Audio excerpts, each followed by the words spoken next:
Hello dear student, हम लोग class 9th maths chapter 1 number system यानी संख्या पद्धति को पढ़ रहे हैं। हम लोगों ने इस पाठ के परिचय के माध्यम से इस चैप्टर में आपको क्या क्या पढ़ने हैं उसको जाना था। फिर हम लोगों ने प्रश्नावली 1.1 के सवालों को हल किया था और एक अलग वीडियो में प्रश्नावली 1.2 के भी सवालों को हम लोगों ने हल कर लिया था। अब इसी क्रम में हम आगे प्रश्नावली 1.3 के सवालों को हल करने जा रहे हैं। ये हैं प्रश्नावली 1.3 के पूरे सवाल।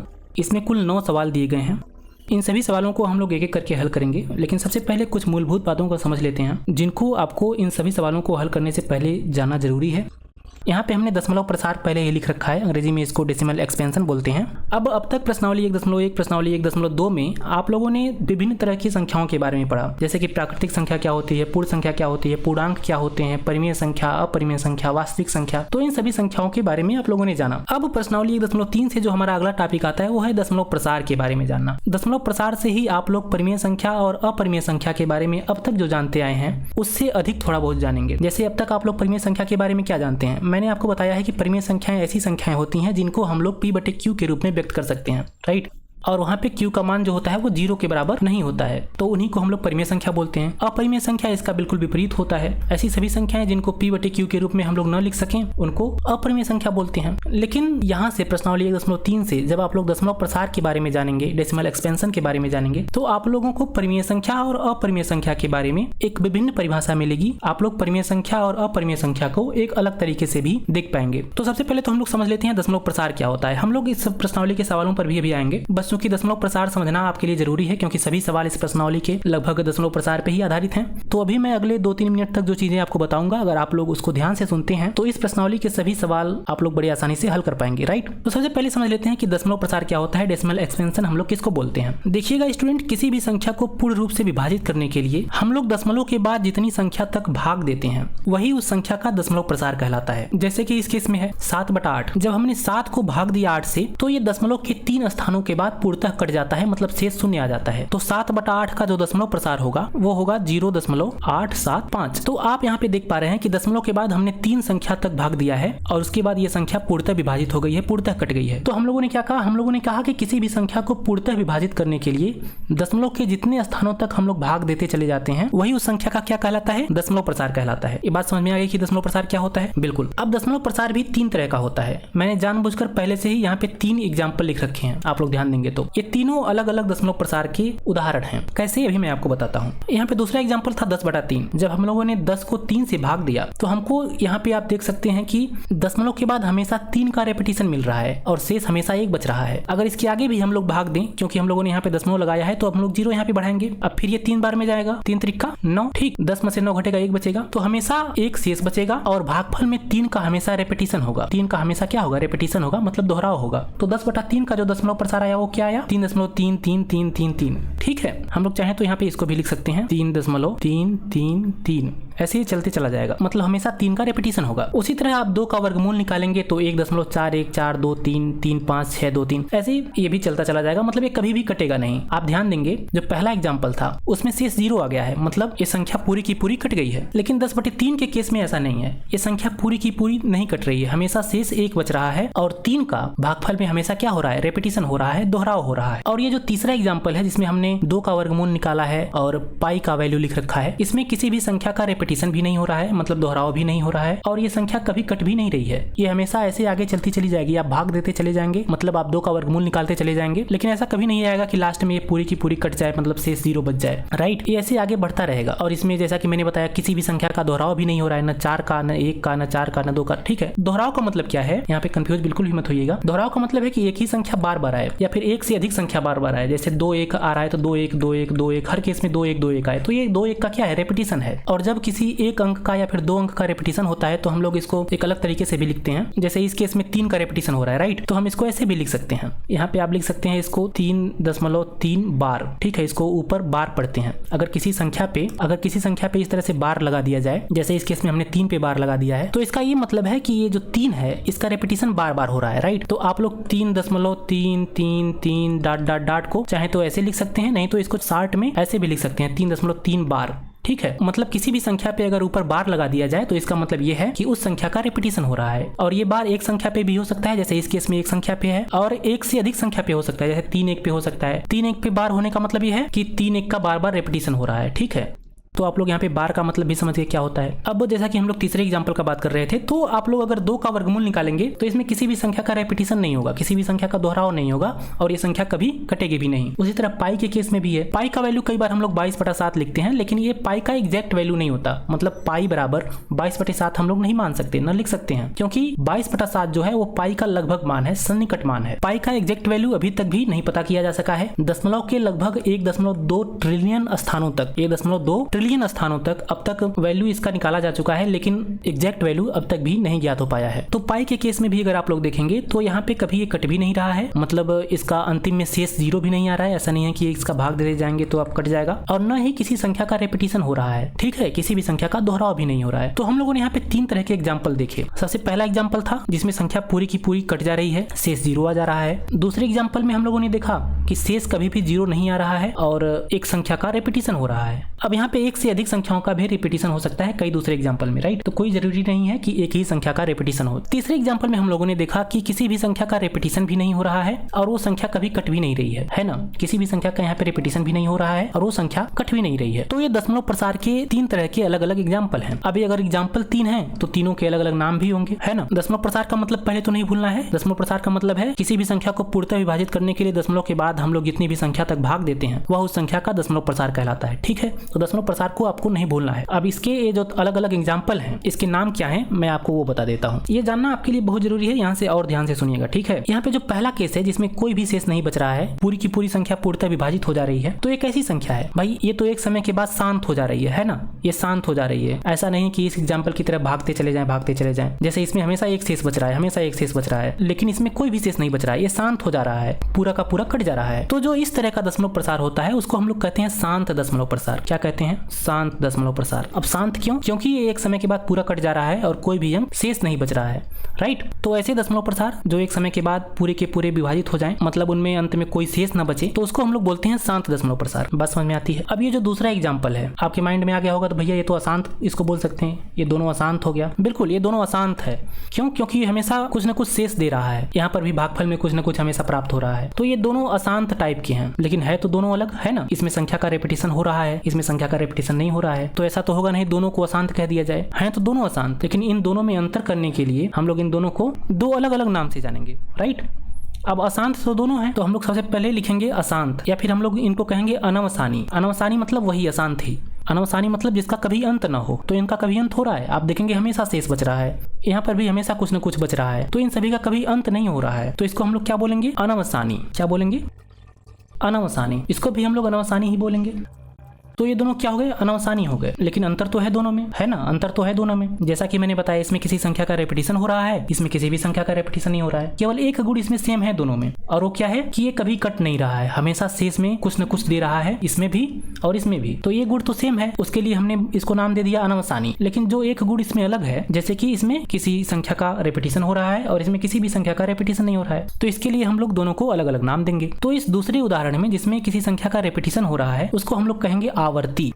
आवर्ती का मतलब होता है रेपिटेशन, दोहराव। तो ये पूरा क्या हो गया? अनवसानी आवर्ती। मतलब अगर कोई संख्या अनवसानी आवर्ती है तो इसका मतलब ये है कि उसको भाग देने पर वो पूरी की पूरी कटेगा भी नहीं और किसी एक संख्या का या फिर एक से अधिक संख्या का रेपिटेशन होता रहेगा। ठीक है, तो इसको हम लोग क्या बोलेंगे? अनवसानी आवर्ती। अब इसको क्या बोलेंगे? ये तो कभी कट नहीं रहा है, तो उसके लिए हम लोगों ने लिख दिया अनवसानी, मतलब जिसका कभी अंत न हो। लेकिन इसमें तो किसी भी संख्या का दोहराव नहीं हो रहा है, रेपिटेशन नहीं हो रहा है, तो भैया इसको हम लोग कह देंगे अनवसानी अनावर्ती। जैसे आवर्ती का मतलब होता है किसी संख्या का दोहराव या रिपीटिशन, उसी तरह अनावर्ती का मतलब होता है कि किसी भी संख्या का दोहराव ना हो, ठीक है, रेपिटेशन ना हो, तो उसको हम लोग बोलते हैं अनावर्ती। तो इस तरह से हम लोगों ने इन तीनों का अलग अलग नाम दे दिया। एक बार मैं पूरी चीज को फिर से रिवाइज करता हूँ, फिर मैं आपको एक इंपॉर्टेंट पॉइंट बताऊंगा। हमने समझा दशमलव प्रसार क्या होता है। तो दशमलव प्रसार क्या होता है? किसी भी संख्या को पूर्णतः विभाजित करने के लिए हम दशमलव के बाद जितने भी अंकों तक उस संख्या का भाग देते हैं वह उस संख्या का दशमलव प्रसार कहलाता है। ठीक है, अब ये 3 तरह का होता है। सबसे पहला है शांत दशमलव प्रसार। शांत दशमलव प्रसार उनको कहते हैं जिनमें कोई शेष प्राप्त नहीं होता है। मतलब किसी संख्या को अगर किसी संख्या से भाग दिया जाए और उसमें कोई शेष प्राप्त न हो, मतलब वो पूर्णतः विभाजित हो जाए, तो ऐसी संख्याओं को बोलते हैं शांत। ठीक है, ऐसी संख्याओं का जो दशमलव प्रसार होता है वो शांत दशमलव प्रसार कहलाता है। वहीं पर अगर कोई दूसरी संख्या है जो हर स्थिति में एक शेष दे रहा है या फिर एक अंक शेष दे रहा है, हमेशा कोई एक ही जैसा अंक शेष दे रहा है और उसके भागफल में किसी एक या फिर एक से अधिक अंकों का रेपिटेशन हो रहा है, तो उसको हम लोग बोलते हैं अनवसानी आवर्ती। ठीक है, अनवसानी आवर्ती का मतलब आप लोग समझे। अनवसानी आवर्ती का मतलब क्या होता है? ऐसी संख्या जो पूरी रूप से कभी कटे भी नहीं और एक या फिर एक से अधिक संख्याओं का बार बार रेपिटेशन हो, तो उसको हम लोग बोलते हैं अनावसानी आवर्ती। तीसरा प्रकार है दशमलव प्रसार का अनावसानी अनावर्ती। ये क्या होता है? जब कोई संख्या पूर्णतः विभाजित भी ना हो और उसमें किसी भी संख्या का दोहराव भी ना हो, रिपीटिशन भी ना हो, तो उसको हम लोग बोलते हैं अनावसानी अनावर्ती। ठीक है, आई होप आप लोग इन तीनों के बारे में समझे होंगे। अब शांत जो है ना, शांत को आप लोग अवसानी भी कह सकते हैं, शांत को अवसानी भी कह सकते हैं। मैं यहाँ पे ब्रैकेट में लिख देता हूँ ताकि कहीं अवसानी शब्द आ जाए तो आप लोग कंफ्यूज ना हो। इसको आप लोग अवसानी भी कह सकते हैं। ठीक है, और अनावसानी को आप लोग अशांत भी कह सकते हैं।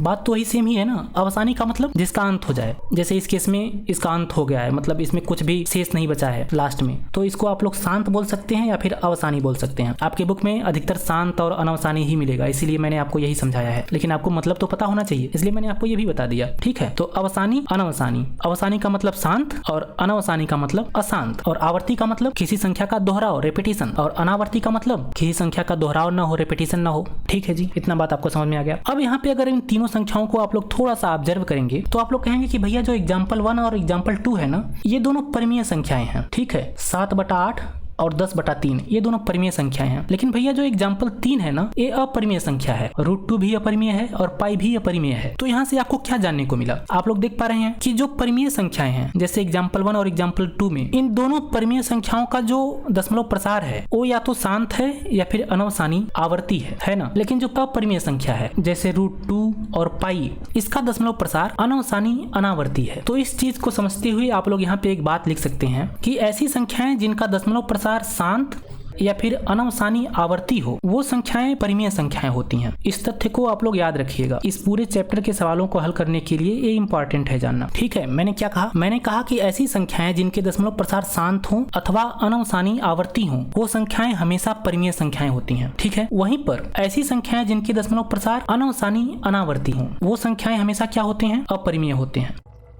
ठीक है, तो इस बात को बिल्कुल भी मत भूलिएगा। मैं एक बार इसको फिर से बताता हूँ। ऐसी संख्याएं जिनकी दशमलव प्रसार शांत हो या फिर अनावसानी आवर्ती हो, वो संख्याएं हमेशा क्या कहलाती हैं? परिमेय संख्याएं कहलाती हैं। या फिर आप इसके विपरीत कह सकते हैं कि परिमेय संख्याओं के दशमलव प्रसार या तो शांत होंगे या तो अनावसानी आवर्ती होंगे। ठीक है, और यहाँ पे ऐसी संख्याएं जिनके दशमलव प्रसार अनावसानी अनावर्ती हो, मतलब वो कभी कटे भी नहीं और उसमें किसी संख्या का रेपिटेशन भी ना हो, तो वो संख्याएं हमेशा अपरिमेय संख्याएं होंगी। या फिर इसके विपरीत आप लोग कह सकते हैं कि अपरिमेय संख्याओं के दशमलव प्रसार हमेशा अनावसानी अनावर्ती होते हैं। तो इस चीज को याद रखिएगा। अब यहाँ से परिमेय संख्या का और अपरिमेय संख्या का एक अलग आपको डेफिनेशन मिला, अलग परिभाषा मिला। तो परिमेय संख्याएं कौन सी होंगी? ऐसी सभी संख्याएं जिनके दशमलव प्रसार या तो शांत हो या फिर अनावसानी आवर्ती हो, वो संख्याएं परिमेय संख्याएं होंगी। और ऐसी सभी संख्याएं जिनके दशमलव प्रसार अनावसानी अनावर्ती हो, वो संख्याएं हमेशा अपरिमेय संख्याएं होंगी। तो इस चीज को याद रखिएगा। और पहचानेंगे कैसे कि कौन संख्या शांत है, कौन अनावसानी आवर्ती है, कौन अनावसानी अनावर्ती है? तो इसके लिए मैंने आपको बताया कि उन संख्याओं का जो दशमलव प्रसार आएगा वो पूर्णतः अगर विभाजित हो जाएगा तो क्या होगा? शांत होगा। उसका दशमलव प्रसार क्या होगा? शांत होगा। शांत को आप लोग अवसानी भी बोलते हैं। और अगर किसी संख्या के दशमलव प्रसार में किसी एक संख्या का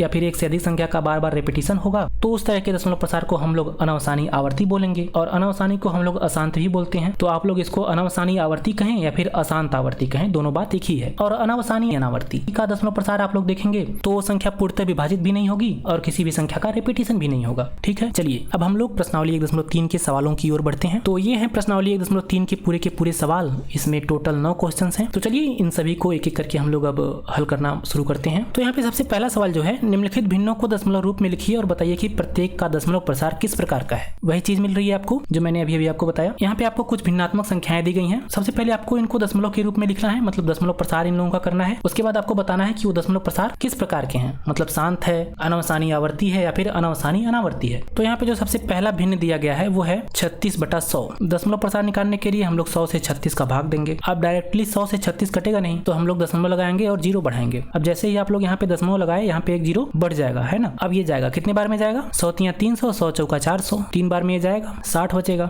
दशमलव लगाए हैं हम लोग, 0 और बढ़ा लेंगे। अब 100 × 600, पूरा का पूरा ये क्या हो गया? कट गया। तो यहाँ पे 36/100 का जो दशमलव प्रसार आया वो 0.36 आया। और कोई भी संख्या यहाँ पे आप देख रहे हैं शेष नहीं बचा है और ये संख्या पूर्णतः विभाजित हो गई है। तो ऐसी संख्याएं जो पूर्णतः विभाजित हो जाएं, कोई शेष न बचे, उनका दशमलव प्रसार क्या होता है?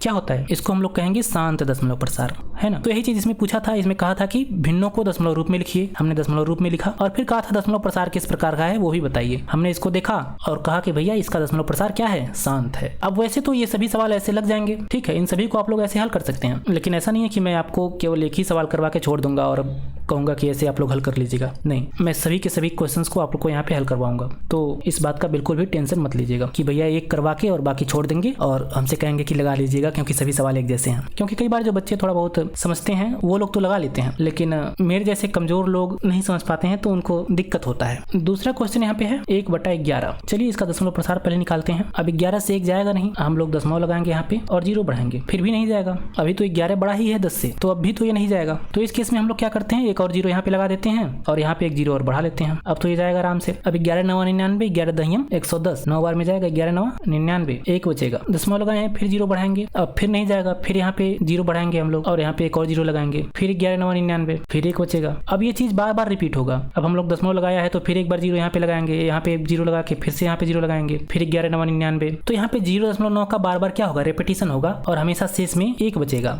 है ना। तो यहाँ पे इस बात को बताने के लिए आप लोग ऐसे डाट लगा सकते हैं, या फिर चाहे तो आप लोग 0.9 पे एक बार भी लगा सकते हैं, 0.09 बार, है ना। तो ये जो बार है 0.9 पे वो ये बता रहा है कि 0.9 का बार बार रेपिटेशन हो रहा है, ठीक है। तो यही ये सेम चीज है। तो भाई अब ये किस तरह का दशमलव प्रसार है, यहाँ पे संख्या पूरी की पूरी कटी भी नहीं है ना, और किसी एक या फिर एक से अधिक संख्या का रेपिटेशन हो रहा है। इस केस में 2 संख्या का रेपिटेशन हो रहा है, 0 और 9 का। तो ये कैसा दशमलव प्रसार होगा, मैंने अभी आपको बताया था कि अगर कोई संख्या किसी संख्या से पूर्णतः विभाजित भी न हो और एक या एक से अधिक संख्या का रेपिटेशन हो, दोहराव हो, तो हम लोग उसको बोलते हैं अनवसानी आवर्ती। तो ये किस तरह का दशमलव प्रसार होगा, अनवसानी आवर्ती। तीसरा क्वेश्चन यहाँ पे जो है वह है 4 सही 1/8। 4 सही 1/8 को हम लिख सकते हैं 4/32 एक 33/8, है ना। इसको हमने कैसे किया, हमने 8 में 4 का गुणा किया, 8 चौक 32 और प्लस 1 जोड़ दिया, 32 एक 33, तो 33/8 हो गया। ये चीज आप लोग जानते होंगे। अब इसका दशमलव प्रसार करेंगे, 8 से भाग देंगे किसका, 33 का। कितनी बार में जाएगा, 4 बार में, 8 चौक 32, 1 33, दशमलव लगाए 0 बढ़ाए, 1 बार में जाएगा, 8 1 8, 2 10, दशमलव लगाए फिर 0 बढ़ा देंगे, 8 दूना 16, 4 20, दशमलव लगाए फिर 0 बढ़ा देंगे, 8 25 40। पूरी की पूरी संख्या क्या हो गई, कट गई और हमें भागफल में क्या प्राप्त हुआ, 4.142। मतलब 4 सही 1/8 का जो दशमलव प्रसार होगा वो कितना होगा, 4.142। और इस तरह के दशमलव प्रसार को क्या कहते हैं, शांत दशमलव प्रसार। अब चौथा, पांचवा और छठवां भी ऐसे देख लेते हैं। यहाँ पे चौथा है 3/13, भाग देंगे हम लोग इसको भी, 13 से 3 का जाएगा तो नहीं, है ना। अब दशमलव लगाएंगे और 0 बढ़ाएंगे, 2 बार में जाएगा, 13 दूना 26, 4 30, 0 बढ़ाएंगे, 13 3 39, 1 40, फिर 0 लगाएंगे, नहीं जाएगा तो एक 0 यहाँ लगा के एक 0 यहाँ और लगाएंगे, 13 7 91, 13/104, 7 बार में जाएगा, 13 7 91, 9 बचेगा, 0 बढ़ाएंगे, 13 6 78, 13 7 91, 6 बार में जाएगा, कितना बचेगा यहाँ पे, 10 में से 8 गया 2, 8 में से 7 गया 1, 12 बचेगा, फिर 0 बढ़ाएंगे, 13 9 117, 13 10 130, 9 बार में जाएगा, 3 बचेगा यहाँ पे। अब चाहे तो इसको और आगे बढ़ा सकते हैं, लेकिन कोई आवश्यकता नहीं है क्योंकि हम लोगों ने 3 से ही भाग देना शुरू किया था और 3 शेष में भी मिल गया, है ना। अब इसके आगे और अगर आप भाग देंगे तो यही चीज बार बार रिपीट होगा। आप लोग यहाँ पे 0 बढ़ाएंगे तो ये 30 यहाँ था, यही 30 यहाँ भी मिल जाएगा, फिर 13 दूना 26, 13 दूना 26 जो यहाँ पे हम लोगों ने किया है वही चीज फिर होगा। तो कोई मतलब नहीं है इसके बाद भाग देने का, यही चीज फिर से रिपीट होने वाला है। तो इसका मतलब क्या हुआ, इसका मतलब ये हुआ कि यहाँ पे इस पूरी संख्या का रेपिटेशन होगा, है ना। मतलब दशमलव के बाद 2 3 0 7 6 9 का बार बार रेपिटेशन होगा यहाँ पे, और शेष में हमेशा इतने रेपिटेशन के बाद 3 बचेगा। तो ऐसी संख्याएं जो कभी कटे भी नहीं, ये कभी नहीं कटेगा, ऐसे रेपिटेशन होता चला जाएगा इसका। और किसी एक या फिर एक से अधिक संख्या का बार बार रेपिटेशन हो, अनवसानी आवर्ती, तो इस संख्या का दशमलव रूप ये होगा और इसका दशमलव प्रसार अनवसानी आवर्ती होगा। चलिए अब ये जो पांचवा है पहला का वो है 2/11, भाग देते हैं इसको भाई, 11 से भाग देना है आपको 2 का। तो इस केस में 2 छोटा है 11 से तो जाएगा नहीं, हम लोग यहाँ पे दशमलव लगाएंगे और 0 बढ़ाएंगे, फिर 11 1 11 9 20, दशमलव लगाया है हम लोग 0 बढ़ा सकते हैं, 11 8 88 2 90। अब शेष में यहाँ पे आपको 2 मिल गया, आपने यहाँ पे 2 से शुरुआत किया था, फिर से 2 मिल गया। इसका मतलब क्या है, इसका मतलब ये है कि फिर से यही चीज रिपीट होने वाला है। अब फिर से यहाँ पे आप लोग 0 बढ़ाएंगे, है ना, एक बार में जाएगा, 11 1 11 9 बचेगा, फिर 11 8 88, फिर से 2 बचेगा। तो वही चीज फिर बार बार रिपीट होगा जैसे इस केस में हुआ है। तो इसका मतलब क्या होगा, इसका मतलब ये होगा कि 1 8 का बार बार रेपिटेशन होगा। तो हम लोग 1 8 पे ऐसे बार लगा देंगे, है ना, ऐसे बार लगा देंगे 1 8 पे। अब ये 0.18 पे बार का क्या मतलब है कि 1 8 का बार बार रेपिटेशन होगा। मतलब आप लोग इसको इस तरह से भी लिख सकते हैं कि 0.18 1 8 1 8, राइट, ऐसे ऐसे ऐसे, या फिर ऐसे लिखिए इतना बड़ा, या फिर 1 8 पे डायरेक्ट बार लगा दीजिए जो ये बताएगा कि 1 8 का रेपिटेशन हो रहा है। अब ये किस तरह का दशमलव प्रसार होगा, सेम यही होगा, अनवसानी आवर्ती, अनवसानी आवर्ती। ये संख्या पूरी तरह से कट भी नहीं रही है और एक या एक से अधिक संख्या का रेपिटेशन भी हो हो रहा है, इसलिए क्या है अनवसानी आवर्ती। अब पहला का लास्ट क्वेश्चन देखते हैं, ये थोड़ा सा बड़ा है, 329/400। भाग देते हैं इसको भी, 329 का भाग देना है आपको 400 से,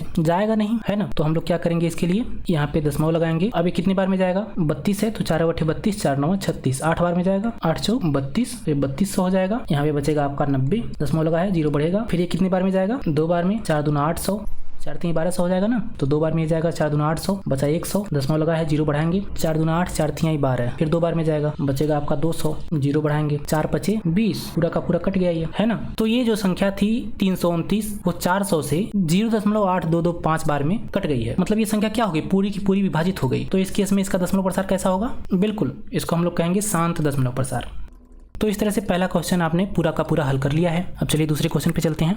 दूसरा क्वेश्चन ये कह रहा है कि क्या आप जानते हैं कि 1.7 का जो वैल्यू है वो 0.142857 पे बार है। मतलब 0 के बाद जो ये पूरा वैल्यू है इसका बार बार रेपिटेशन हो रहा है। वास्तव में लंबा भाग दिए बिना क्या आप बता सकते हैं कि 2/7, 3/7, 4/7, 5/7, 6/7 के दशमलव प्रसार क्या हैं? यदि हाँ तो कैसे? यहाँ पे एक इन्होंने संकेत भी दिया है कि 1/7 का मान ज्ञात करते समय शेषफलों का अध्ययन सावधानी से कीजिए। हम लोग यहाँ पे देख रहे हैं कि 1/7 का जो वैल्यू है वो 0.142857 है और इसका बार बार रेपिटेशन भी हो रहा है। और ये हमसे पूछ रहे हैं कि बिना लंबा भाग दिए क्या आप इन सभी संख्याओं का दशमलव प्रसार बता सकते हैं? यदि हाँ तो कैसे? बिल्कुल हम लोग बता सकते हैं। हम लोग यहाँ पे लिखेंगे, जो दिया है सबसे पहले उसको हम लोग लिख लेते हैं। अभी हमसे पूछ रहे हैं कि 2/7, 3/7, 4/7, 5/7 और 6/7 का वैल्यू आप बिना भाग दिए बता सकते हैं या नहीं, और अगर बता सकते हैं तो कैसे? तो यहाँ पे अगर आप लोग इन सभी संख्याओं को ऑब्जर्व करेंगे तो आप पाएंगे कि कहीं ना कहीं जो 1/7 है वो इन सभी संख्याओं में छिपा हुआ है। कैसे भैया? मैं बताता हूँ आपको कैसे। जैसे 2/7 है यहाँ पे, है ना, इसको अलग से समझिए, मैं मिटा दूंगा। 2/7 है यहाँ पे, आप पाएंगे कि 2/7 को आप लोग ऐसे लिख सकते हैं, 2 गुणे 1/7,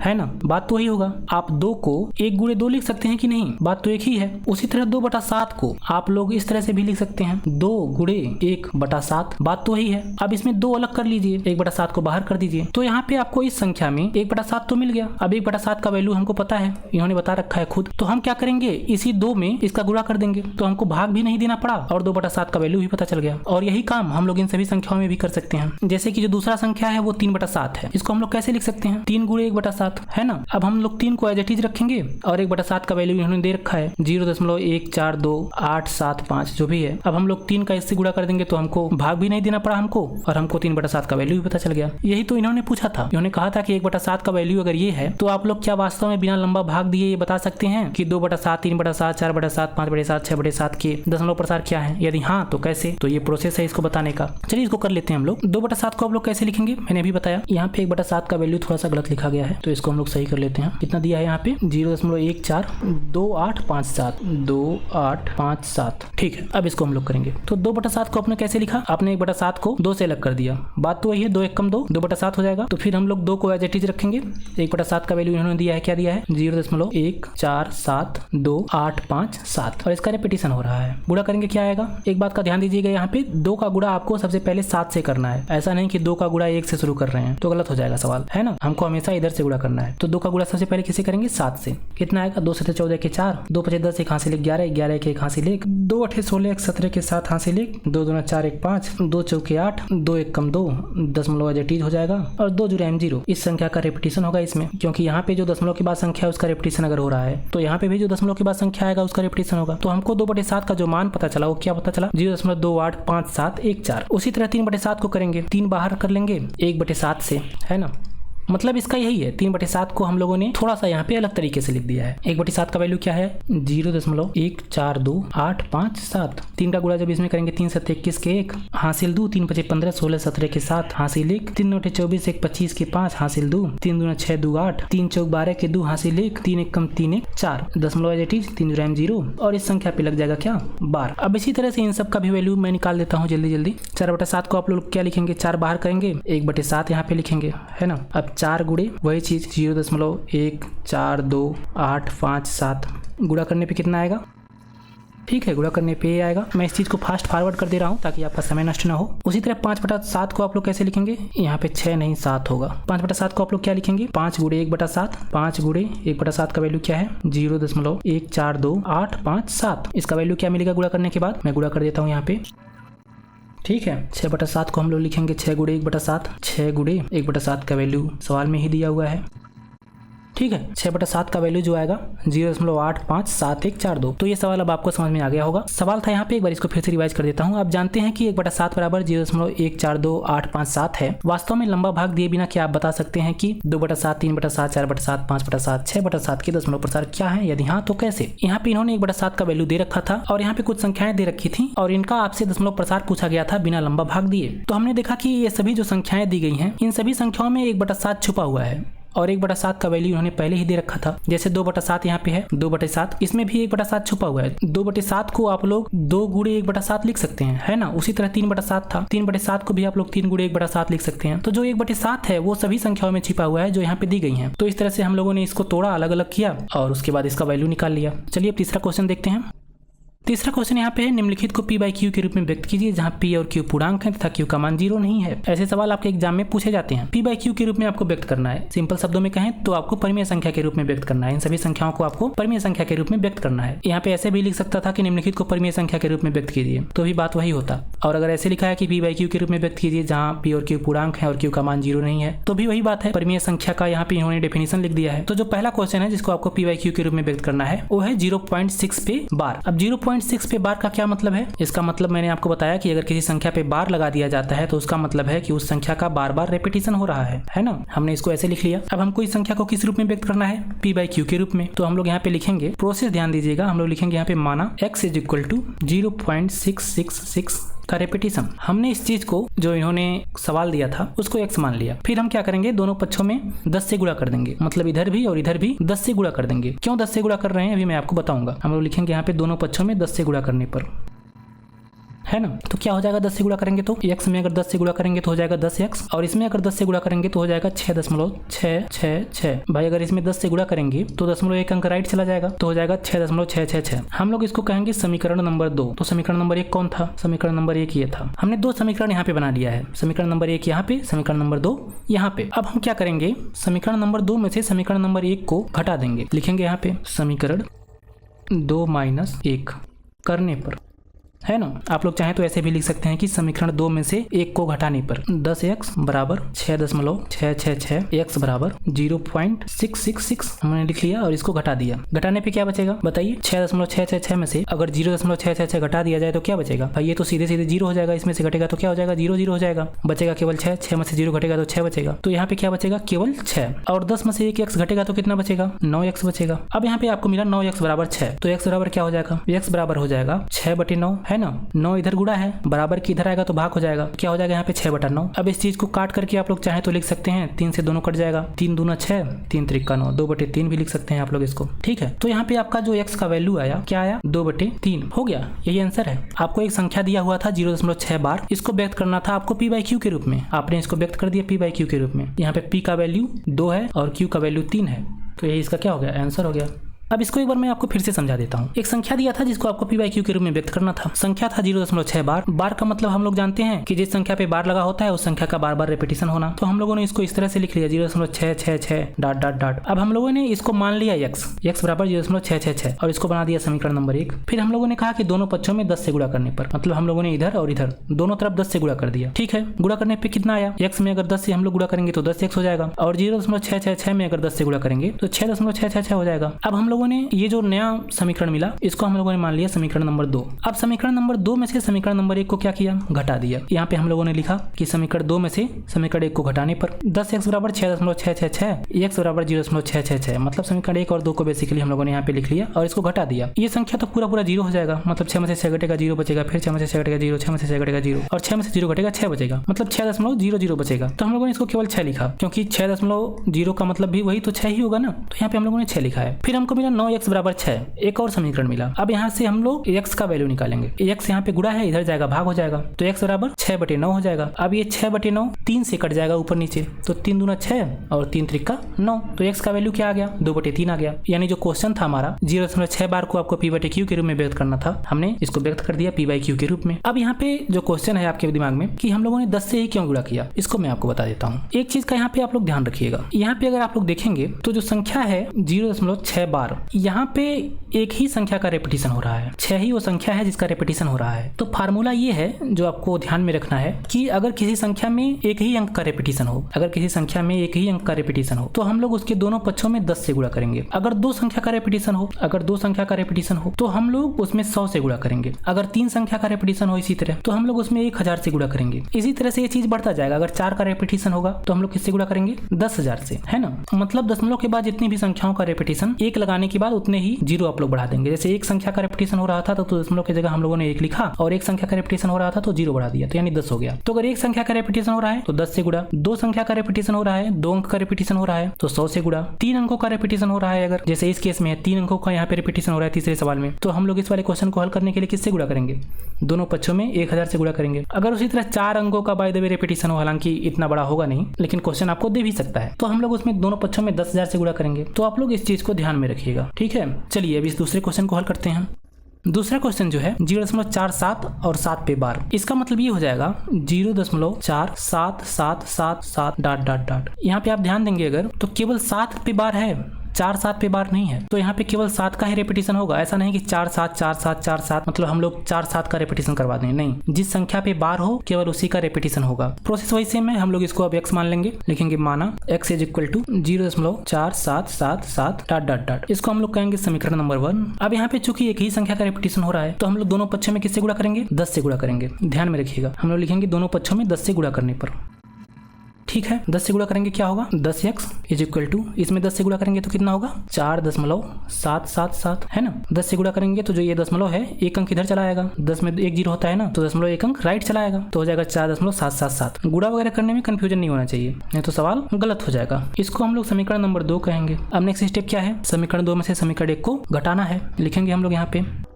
समीकरण 2 में से समीकरण नंबर 1 को घटाने पर, हमें लिखा समीकरण 2 में से समीकरण 1 को घटाने पर। अब घटाएंगे, घटाने के लिए पहले तो समीकरण 2 और समीकरण 1 को लिखना पड़ेगा। समीकरण 2 को लिखेंगे 10x बराबर 4.777 और समीकरण 1 क्या है?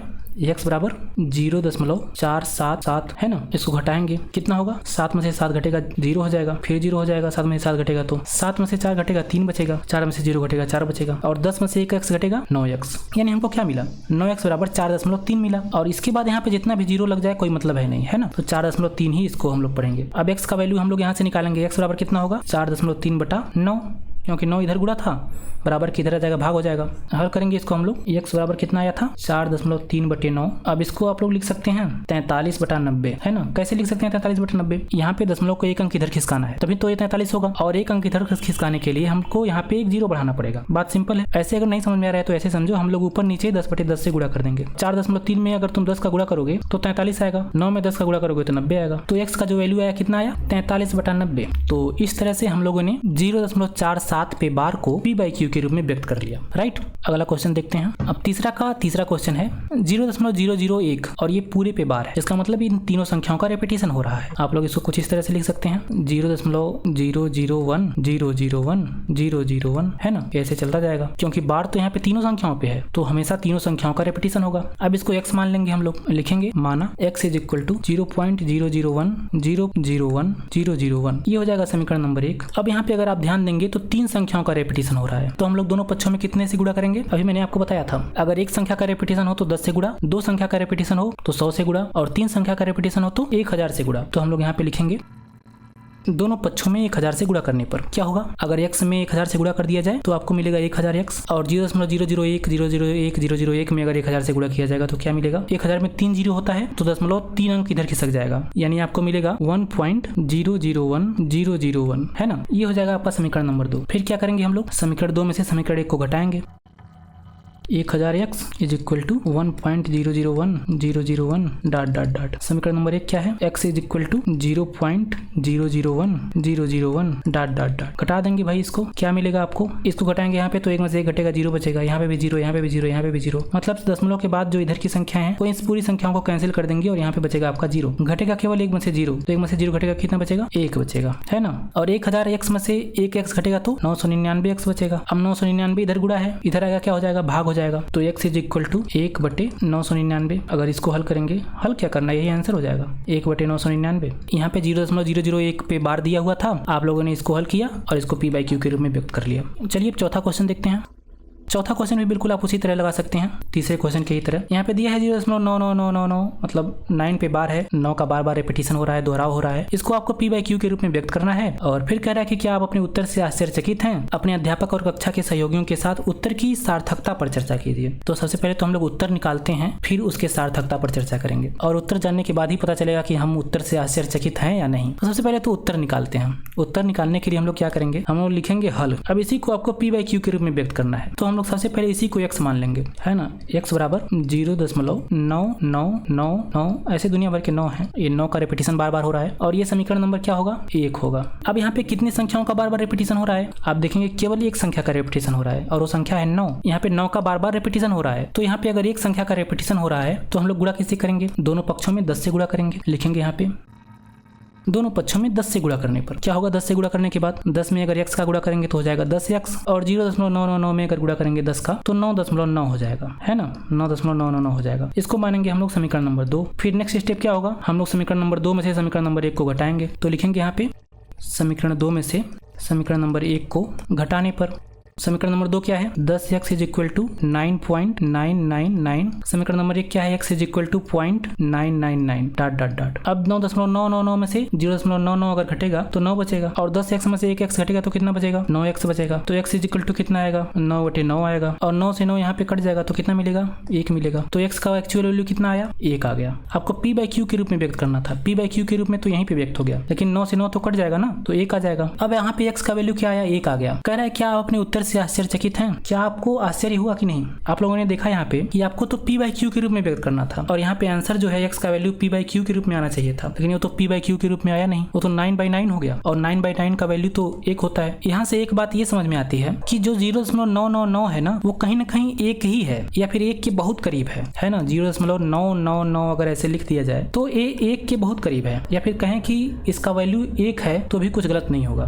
तो ये बिल्कुल आश्चर्य का विषय हो सकता है, जहाँ पर हम लोग अंकों के सार्थकता की बात करते हैं कि 0.1 से 0.1, 0.2, 0.3 का भी अगर मिसिंग हो तो आंसर गलत आ जाता है। लेकिन यहाँ पे हम लोगों ने देखा कि 0.999 का जो वैल्यू आ रहा है एक्चुअल में वो 1 आ रहा है। तो ये निश्चित रूप से हमारे अंदर आश्चर्य पैदा करता है कि जहाँ पे गणित में 0.1 का भी वैल्यू होता है, वहाँ पे इस केस में 0.1 तो नेग्लिजिबल हो गया, 0.999 का वैल्यू जो है वो तो 1 आ गया, है ना। फिर क्वेश्चन में लिखा था कि आप अपने कक्षा के अध्यापक और कक्षा के सहयोगियों के साथ उत्तर की सार्थकता पर चर्चा कीजिए। मतलब ये उत्तर कितना सार्थक है, तो इसकी सार्थकता पर ही मैंने भी आपसे चर्चा की कि जहाँ पे गणित में 0.1 का भी वैल्यू होता है, अगर हम लोग सार्थक अंकों की बात करें तो 0.1 के डिफरेंस से भी आंसर गलत आ जाता है, लेकिन इस केस में ऐसा नहीं है। इस केस में तो 0.999 बिल्कुल 1 के बराबर हो गया, जबकि वास्तव में तो 1 बराबर ऐसा नहीं है कि 0.9 हो, है ना। 1 बराबर तो 0.9 नहीं होता है, लेकिन इस केस में क्या हो गया, बराबर हो गया। लेकिन हमको इस बात का गौर करना होगा कि एक्चुअल में वो 0.9 नहीं है, वो 0.9 पे बार है, मतलब 9 का बार बार रिपीटिशन हो रहा है, इसीलिए कहीं ना कहीं ये जो x का वैल्यू आया है वो 1 आ गया है। मतलब ये जो संख्या है ना 0.99999 वो 1 के बहुत करीब है, लगभग 1 है, इसका मतलब ये है। तो आई होप आप लोग इस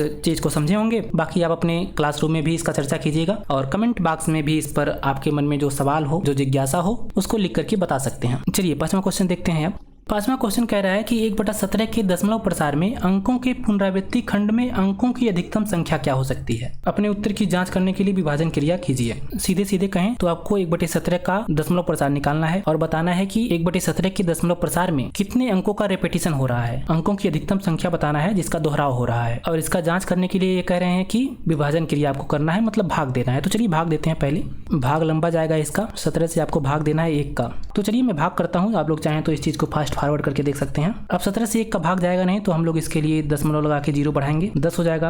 अब 10 भी 17 से छोटा है, इस केस में भी भाग नहीं जाएगा, तो हम लोग यहाँ पे एक 0 लगा करके यहाँ पे एक 0 और बढ़ाएंगे। अब हो गया 100, और 17 का भाग 100 से चला जाएगा आराम से। अब कितनी बार में जाएगा, 17 × 5 = 85, 17 × 6 = 102, 5 बार में जाएगा। 17 × 5 = 85, 10 में से 5 गया 5, 9 में से 8 गया 1, 15 बचा। दशमलव लगा ही है, 0 बढ़ाएंगे। अब ये कितनी बार में जाएगा, अब ये जाएगा 17/136 और 17 × 9 = 153, 8 बार में जाएगा ये 17/136 34। 10 में से 6 गया 4, यहाँ बच गया आपका 4, 4 में से 3 गया 1, दशमलव लगा है 0 बढ़ेगा। फिर 8 बार में ये जाएगा 17/136, 36 4 40, 0 बढ़ाएंगे 17 दूना 34, 17 3 51, 2 बार में जाएगा ये 34 6 40, 0 बढ़ेगा 17 चौका 69, 17 3 51, 51 9 60, 0 लगाएंगे 17 5 85, 17 6 102, 5 बार में जाएगा 85 5 90, 0 बढ़ाएंगे 17 दूना 34। अब 10 में से 6 गया 4, 4 में से 3 गया 1, 16 बचेगा। अब आगे का भाग यहाँ पे करते हैं तो यहाँ पे 16 लिखेंगे। अब ये जाएगा नहीं, 0 बढ़ाएंगे 17 9 153, 9 बार में जाएगा ये। 10 में से 3 गया 7, दशमलव लगा है तो 0 यहाँ पे लगाएंगे। अब ये कितनी बार में जाएगा 17 3 51, 17 चौका 68, 17 5 85, 17 चौका 68, 4 बार में 68 2 70, 0 बढ़ाएंगे 17 दूना 34 हो जाएगा, 17 1 17, 1 बार में जाएगा।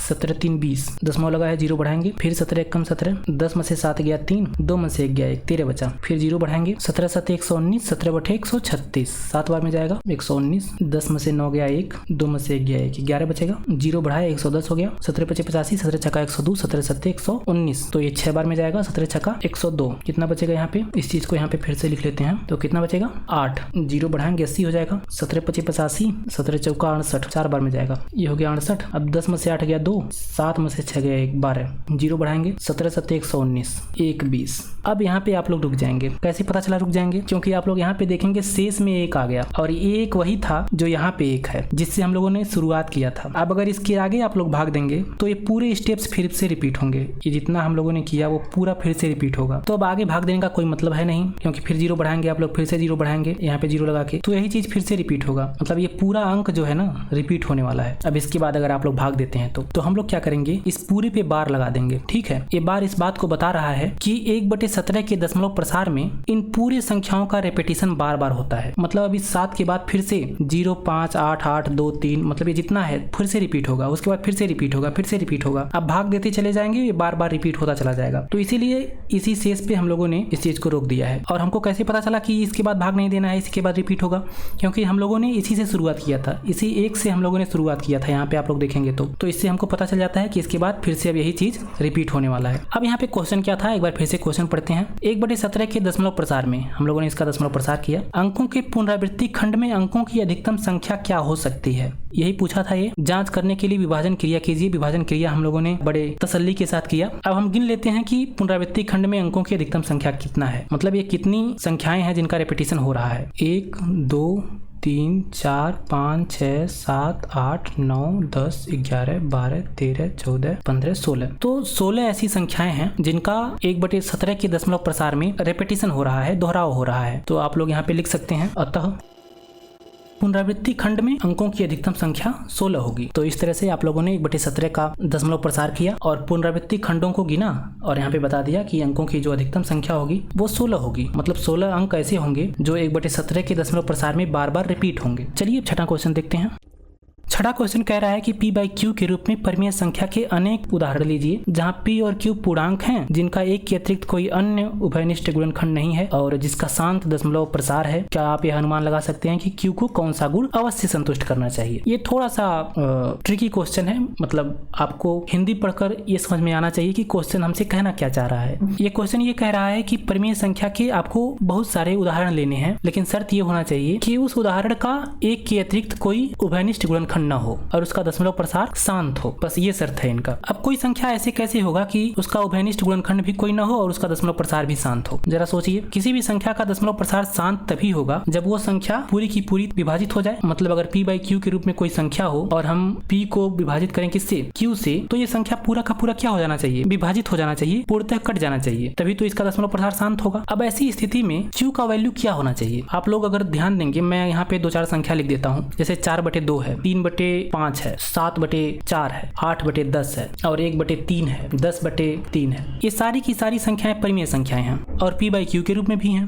क्वेश्चन यही कह रहा था कि p/q के रूप में परिमेय संख्याओं के अनेक उदाहरण लीजिए। हमने अनेक उदाहरण ले लिए भाई, ठीक है। लेकिन अगर आप लोग यहाँ पे एक चीज ऑब्जर्व करेंगे, यहाँ पे क्वेश्चन में आगे और कह रहा था कि उसका दशमलव प्रसार भी शांत होना चाहिए, मतलब वो संख्या पूरी की पूरी विभाजित हो जानी चाहिए। अब यहाँ पे आप देखिए कौन सी संख्या ऐसी है जो पूरी की पूरी कट रही है और कौन सी संख्या ऐसी है जो पूरी की पूरी नहीं कट रही है। यहाँ पे अगर आप लोग ध्यान देंगे तो 4/2 कट जा रहा है, 2 से काटेंगे 4 को 2 आएगा। उसी तरह 5/3 है तो 5/3 कैसे कटेगा, हम लोग 0.5 × 30 0.6 बार में कट जाएगा। है ना। उसी तरह 7/4 है, ये कैसे कटेगा, तो 4 एकम 4, 3 7, 4 7 28, 2 30, 4 5 20, तो 1.75 बार में ये कट जाएगा 4 से 7। उसी तरह 8 5 10 है, तो ये 0.8 हो जाएगा। 1/3 है, 0.333 ऐसे कुछ आएगा, है ना। पूरा ये कटेगा नहीं, 3 का बार बार रिपीटेशन होगा। उसी तरह 10/3 भी है, इसका वैल्यू भी 3.3333 ऐसे रिपीटेशन होता चला जाएगा। तो आप लोग यहाँ पे ध्यान देंगे तो ये जो संख्याएं है ना, ये 4 संख्याएं जो है ये पूरी की पूरी कट जा रही हैं, मतलब इनका दशमलव प्रसार जो है शांत है। वही सवाल में भी आपके लिखा था कि जिसका दशमलव प्रसार शांत हो, और ये जो दोनों संख्याएं इसका दशमलव प्रसार शांत नहीं है, ये तो बाहर हो गया। तो हमने इतना सारा उदाहरण लिया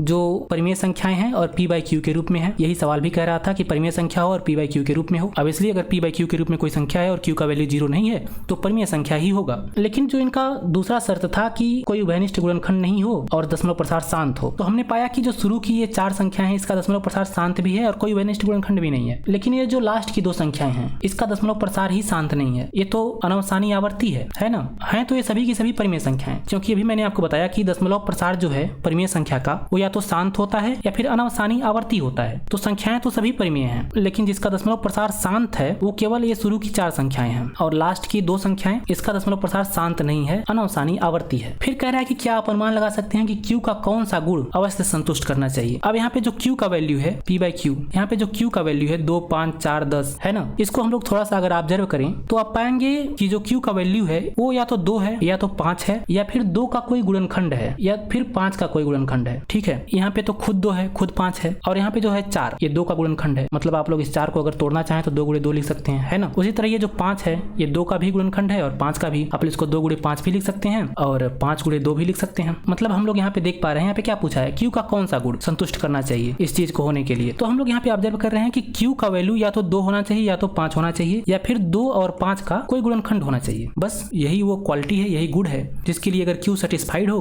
तो हम लोग अनेक ऐसी परिमेय संख्या लिख सकते हैं जिसका दशमलव प्रसार शांत होगा और उसका कोई उभयनिष्ठ गुणनखंड भी नहीं होगा। तो हम लोग इस बात को यहाँ पे लिखेंगे, Q का मान 2 5 अथवा इनका गुणनखंड होना चाहिए। मतलब अगर p/q के रूप में कोई संख्या है तो उस संख्या का दशमलव प्रसार हमेशा शांत होने के लिए जो Q का वैल्यू है वो या तो 2 होना चाहिए या तो 5 होना चाहिए या फिर इनका कोई गुणनखंड होना चाहिए। इनका कोई गुणनखंड का मतलब वो या तो 2 के पहाड़े में आए या तो 5 के पहाड़े में आए। Q का वैल्यू अगर 2 हो, 5 हो या फिर इनका कोई गुणनखंड हो तो उसका दशमलव प्रसार क्या होगा, हमेशा शांत होगा। और इस तरह से हम लोग p/q के रूप में अनेक परिमेय संख्याएं लिख सकते हैं, जैसे हम लोगों ने यहाँ पे कुछ लिखा है। तो आप लोग ऐसे ही अनेक परिमेय संख्याएं लिख सकते हैं। बस आपको ध्यान रखना है कि जो Q का वैल्यू है उसको आपको या तो 2 रखना है या तो 5 रखना है या फिर इनका कोई गुणनखंड रखना है। जैसे मैंने यहाँ पे शुरू में ऐसा ही किया है, मैंने जो यहाँ पे Q का वैल्यू है वो या तो 2 रखा है या तो 5 रखा है या फिर उनका कोई गुणनखंड रखा है। तो अगर आप लोग ऐसी अनेक संख्याएं लिख दें तो संख्याएं परिमेय भी होंगी और उसका जो दशमलव प्रसार होगा वो शांत होगा। तो बस इसका यही उत्तर है। मैं चाहता तो सीधे इतना बात लिख देता, ठीक है, लेकिन आपको समझाने के लिए, आपको चीजें समझ में आए इसलिए मैंने ये सारी चीजें आपको समझा करके बताया, ठीक है। ये चीज अलग है, ये चीज मैं आपको केवल समझाने के लिए लिखा था, इसको आपको इसमें नहीं लिखना है। तो Q का कौन सा गुण संतुष्ट करना चाहिए, यहाँ पे हमने लिखा कि Q का मान 2 5 अथवा इनका गुणनखंड होना चाहिए। और अगर Q का मान 2 5 या फिर इनका कोई गुणनखंड होगा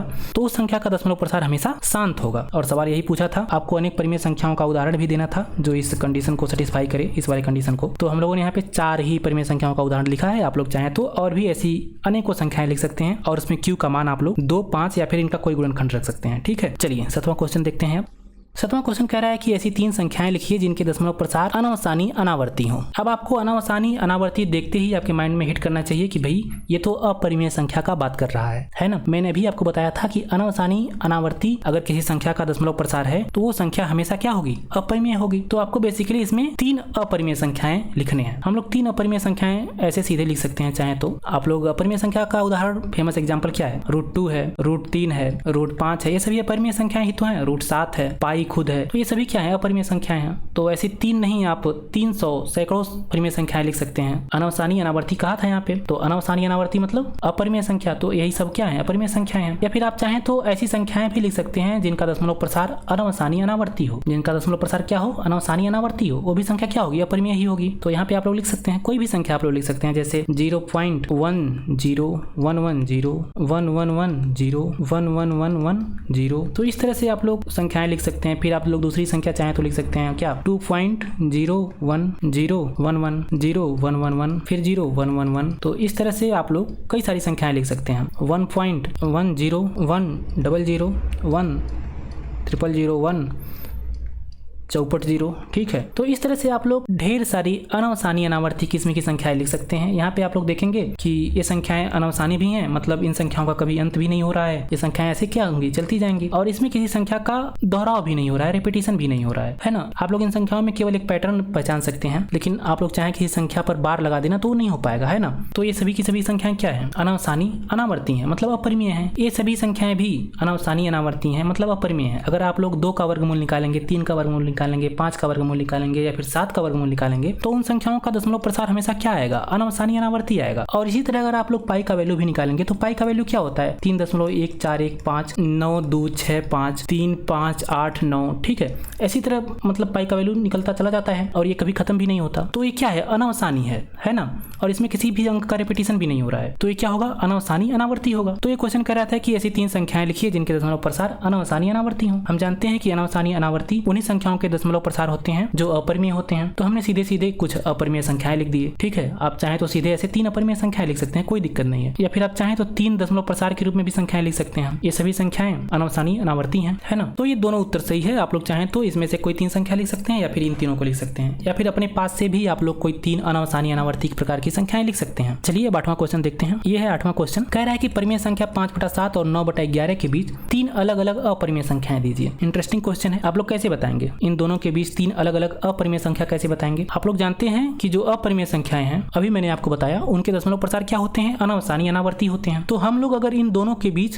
3 अलग अलग अनावसानी अनावर्ती संख्या लिख दें तो वही वो संख्याएं होंगी जो इन दोनों के बीच अपरिमेय संख्याएं होंगी। लेकिन हमको इन दोनों के बीच अनावसानी अनावर्ती संख्याएं ढूंढने के लिए सबसे पहले इसके दशमलव प्रसार को लिखना होगा। हमको सबसे पहले इसका और इसका दशमलव प्रसार निकालना होगा। चलिए इसका दशमलव प्रसार निकालते हैं। सबसे पहले 5/7 का दशमलव प्रसार निकालते हैं हम लोग। तो 5/7, 5 को 7 से भाग करेंगे, जाएगा नहीं, दशमलव लगाएंगे, 0 बढ़ाएंगे, 7 7 49, 1 50, 7 एकम 7, 3 10, 7 चौक 28, 2 30, 7 दूना 14, 6 20, 7 बटे 56, 4 60, 7 बचे 35, 5 40। ठीक है, अब इसके बाद इन्हीं संख्याओं का बार बार रिपीटेशन होगा। कैसे पता चला मुझे, मैं वही चीज आपको बार बार बताने का प्रयास कर रहा हूँ ताकि आप लोग चीजों को समझें। यहाँ पे आप देखेंगे मुझे 5 मिल गया, है ना, मैंने 5 से ही शुरू किया था। अब अगर मुझे शेष में लास्ट में 5 ही मिल गया, अब अगर मैं इसके बाद भी भाग देता हूँ, फिर मैं 0 यहाँ पे लगाऊंगा, फिर 7 7 49, है ना, यही चीज 7 7 49, 1 बचेगा, फिर मैं 0 बढ़ाऊंगा, फिर 7 एकम 7, 3 बचेगा, मतलब वही चीज फिर से रिपीट होगा, 30 हो जाएगा, 7 चौक 28, है ना, ये 28 है, 20 नहीं है, यहाँ पे ध्यान दीजिएगा, 28 है। तो क्या हुआ, आप लोग देख पा रहे हैं यही चीज फिर से रिपीट हो रहा है। अगर मैं इसके बाद भी भाग देता हूं तो यही चीज क्या होगा, फिर से रिपीट होगा। यानी यहाँ पे हम लोग संख्या पे बार लगा सकते हैं। मतलब अब इसके बाद अगर हम लोग भाग दें तो इन्हीं संख्याओं का बार बार रिपीटेशन होगा। अब इसके बाद फिर से वही आएगा 7 1 4 2 8 5, उसके बाद फिर से भाग देंगे तो फिर से 7 1 4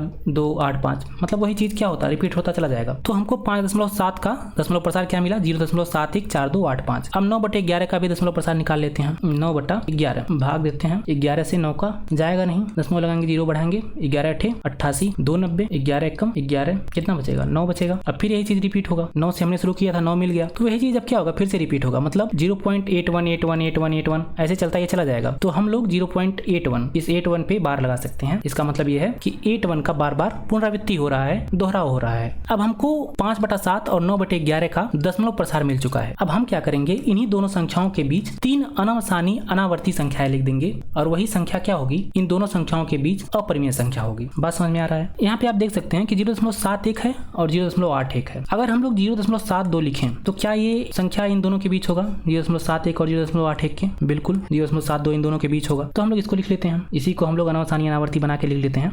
0.720 7200 7200 फिर 7240। तो ये क्या हो गई, एक संख्या हम लोगों ने लिखा जो अनावसानी है और अनावर्ती है, यानी ये क्या है, अपरिमेय संख्या है। अनावसानी अनावर्ती संख्या क्या होती है, अपरिमेय संख्या होती है, यही हमको लिखना था। इसके आगे हमको 3 संख्या बताना है ना, हम लोग लिख सकते हैं 0.73 0 73 00 73 000 73 चौपट 0, है ना। उसी तरह हम लोग लिख सकते हैं 0.74 0 0.74 00 74 000 74 40। आगे भी आप लोग चाहें तो लिख सकते हैं 7450 7460, लेकिन कोई मतलब नहीं इतना बड़ा लिखने का, बस इतने से ही पैटर्न से ये पता चल जा रहा है कि अनावसानी है और अनावर्ती भी है। तो अगर कोई संख्या अनावसानी और अनावर्ती है तो वो संख्या क्या होगी, अपरिमेय संख्या होगी। मैंने सबसे शुरू में में ही ये बात आपको बताई है। तो आप लोगों ने इस तरह से ये 3 संख्याएं लिखा जो अनावसानी है और अनावर्ती है, यानी अपरिमेय संख्या है, और ये तीनों संख्याएं इन दोनों संख्याओं के बीच में है ना, 5/7 और 9/11 के। इसी तरह आप लोग अनेक संख्याएं लिख सकते हैं। आप लोग इसके बाद 0.750, 0.7500 है, आप लोग आगे भी लिख सकते हैं, कई सारी संख्याएं लिख सकते हैं आप लोग। कोई जरूरी नहीं है कि सभी लोग यही 3 संख्याएं ही लिखें, अलग अलग लोग अलग अलग संख्याएं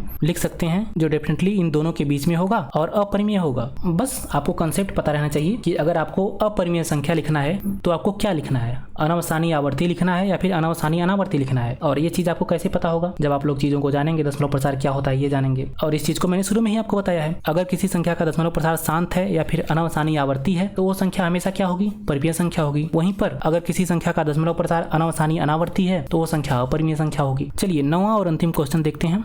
9वां क्वेश्चन कह रहा है कि बताइए कि निम्नलिखित संख्याओं में कौन कौन संख्याएं परिमेय हैं और कौन कौन संख्याएं अपरिमेय हैं। अब यहाँ पे 5 संख्याएं दी गई हैं, √23, √225, 0.3796 और 7.748478 जो भी है, और ये संख्या है इतनी बड़ी। तो आप लोग चाहें तो √23 का दशमलव प्रसार निकाल सकते हैं, मतलब 23 का वर्गमूल निकाल सकते हैं, 225 का वर्गमूल निकाल सकते हैं, लेकिन कोई जरूरी नहीं है। ऐसे ही देखते ही अब चीजों को पता लगना चाहिए आपको कि कौन संख्या अपरिमेय है, कौन संख्या परिमेय है। मैंने अभी आपको क्या बताया था, मैंने आपको बताया था कि दशमलव प्रसार अगर किसी संख्या का शांत है या फिर अनावसानी आवर्ती है तो वो संख्या क्या होगी, परिमेय होगी। और अगर किसी संख्या का दशमलव प्रसार अनावसानी अनावर्ती है तो वो संख्या क्या होगी, अपरिमेय होगी। बस यही चीज आपको ध्यान में रखना है और इसका आंसर आपको लिखते चले जाना है। अब √23 है, √23 क्या होगा, √23 भाई अपरिमेय होगा। कैसे अपरिमेय होगा, आप लोग अगर 23 का वर्गमूल निकालेंगे तो आप लोग पाएंगे कि जो वैल्यू आ रहा है 23 का जो वर्गमूल आ रहा है उसका दशमलव प्रसार अनावसानी अनावर्ती है। आप लोग इसको निकाल के देखिएगा, और अगर 23 का वर्गमूल अनावसानी अनावर्ती है तो वो संख्या अपरिमेय हो जाएगी। वैसे भी ये चीज स्पष्ट है, अगर √2 अपरिमेय है, √3 अपरिमेय है, √5 अपरिमेय है, √6 अपरिमेय है, √7 अपरिमेय है, उसी तरह √23 भी अपरिमेय होगा, है ना। अगर √25 होता तो ये अपरिमेय नहीं होता। क्यों, क्योंकि √25 का जो वैल्यू है 5 होता है, ये परिमेय हो जाता है ना। लेकिन √23 है, इसका वैल्यू आप निकालेंगे तो पॉइंट में ही आएगा, और वो भी अनावसानी होगा और अनावर्ती भी होगा, तो क्या हो जाएगा, अपरिमेय हो जाएगा। दूसरा क्या है, √225। अब बताइए 225 का वर्गमूल क्या होगा, 15 होगा भाई। 225 का वर्गमूल तो 15 होता है ना, 15 क्या है, परिमेय संख्या है, तो ये परिमेय हो जाएगा। तीसरा लिखा है 0.3796। अब आप लोग देखेंगे ये संख्या पूरी है, मतलब इसमें कहीं कोई डाट नहीं है, न ही कहीं कोई बार है, तो ये पूर्ण है, शांत है। और अगर किसी संख्या का दशमलव प्रसार शांत है तो कैसी संख्या होती है, परिमेय संख्या होती है। तो तीसरा क्या हो जाएगा, परिमेय हो जाएगा। चौथा क्या होगा, 7.478478। यहाँ पे देखेंगे कि ये संख्या अनावसानी है, कभी इसका अंत नहीं हो रहा है, और अनावर्ती भी है, कोई संख्या इसमें रिपीट भी नहीं कर रही है ना। तो अगर कोई संख्या अनावसानी अनावर्ती है तो किस प्रकार की संख्या होती है, अपरिमेय संख्या होती है। अनावसानी अनावर्ती हमेशा अपरिमेय संख्या होती है। पांचवा क्या है, 1.10, 100, 140, 150, 150, ऐसे 170, 180 ऐसे चलता जाएगा। अभी मैंने आपको एग्जांपल दिया इस तरह के संख्याओं का। ये संख्या बेसिकली अनावसानी अनावर्ती है, और अगर किसी संख्या का दशमलव प्रसार अनावसानी अनावर्ती हो तो संख्या क्या होता है, आपको पता है, अपरिमेय होता है। मेरे राइटिंग पर ध्यान मत दीजिएगा, जल्दी लिख रहा हूं मैं। तो इस तरह से आप लोगों ने इन 5 संख्याओं को बता दिया कि ये संख्याएं अपरिमेय है या परिमेय है। और इसी 9वें क्वेश्चन के साथ आपका ये प्रश्नावली 1.3 समाप्त हो जाता है। आई होप आप लोग इसके सभी सवालों को समझे होंगे। मैंने पूरी तरह से समझाने की आपको कोशिश की है। फिर भी अगर आपको कहीं कोई डाउट रह गया है तो आप लोग मुझे नीचे कमेंट करके बता सकते हैं, मैं वहां पे उसका रिप्लाई आपको जरूर दूंगा। अब अगले वीडियो में हम लोग प्रश्नावली 1.4 के सवालों को हल करेंगे, तो उसको भी देखने के लिए आप लोग इस चैनल को सब्सक्राइब करके बेल आइकन को प्रेस कर सकते हैं, ताकि जब मैं इस वीडियो को अपलोड करूं तो उसका नोटिफिकेशन आपको मिले। बाकी अगर आपको पूरे के पूरे सवाल अच्छे से समझ में आ गए हो तो आप लोग इस वीडियो को लाइक जरूर से कीजिएगा, अपने दोस्तों के साथ भी शेयर कीजिएगा, और मैं आपसे फिर मुलाकात करूंगा एक अलग वीडियो में अलग टॉपिक के साथ। तब तक के लिए मुझे दीजिए इजाजत, धन्यवाद।